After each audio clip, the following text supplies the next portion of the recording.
One of my friends dropped off a bunch of vintage hip hop magazines, XXL, Source, Vibe, a bunch of stuff here. And they were in really bad condition, really dirty. I mean, this one actually looked like someone tried to crumble it up in a ball and throw it somewhere.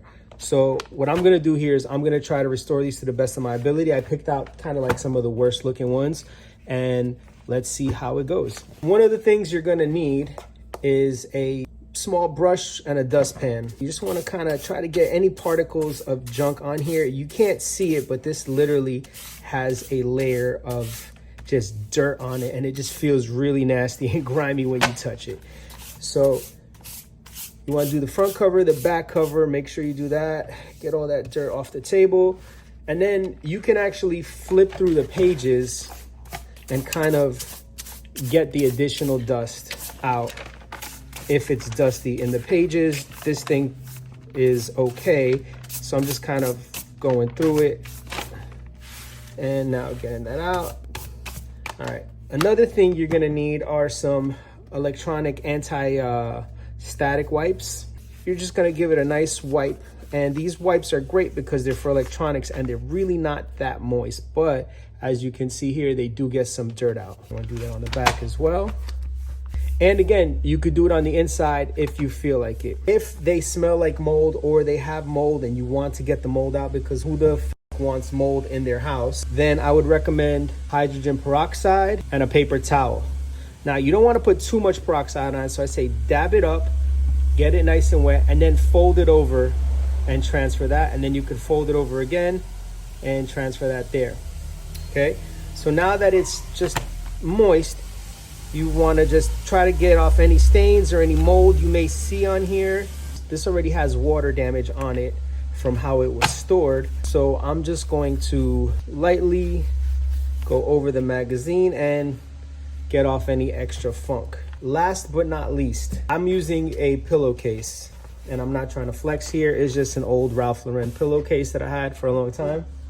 That's a flex. And you're just gonna wanna make sure that it's flat. Another thing you wanna do is probably look at the inside before you do it and try to straighten out all the edges. Get them as straight as possible, but don't worry, you could always go back in and do it page by page if you need to, or section by section if you need to. Put that on there, hold it flat, get your iron. My iron is set to high, which doesn't really matter because I have this pillowcase in between. You can leave it there for a few seconds and then move it around pretty slow. You may have to do this a few times, so just be prepared to do it a few times. Now, the problem parts are always gonna be the corners, so I always like to leave it on the corner for a little bit longer than I do the middle or the other parts.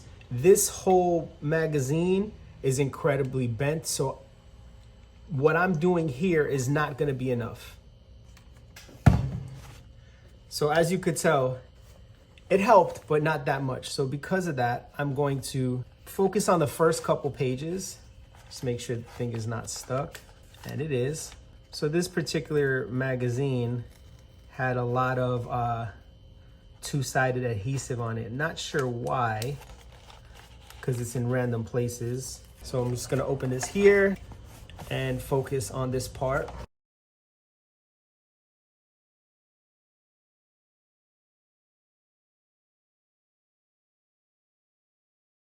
So if you remember the before, it was completely crumbled. And now it's pretty much as flat as I'm gonna get it. Now, I could sit there and probably go through the book one more time and iron out the rest of it and get it to be more flat. Or what I could do is keep it in a stack of other magazines and put something heavy on top of them, and it'll probably flatten out a lot more, because prior to this video, that's what I did with this, and it actually did flatten it out a lot more. There you have it. This is back to life.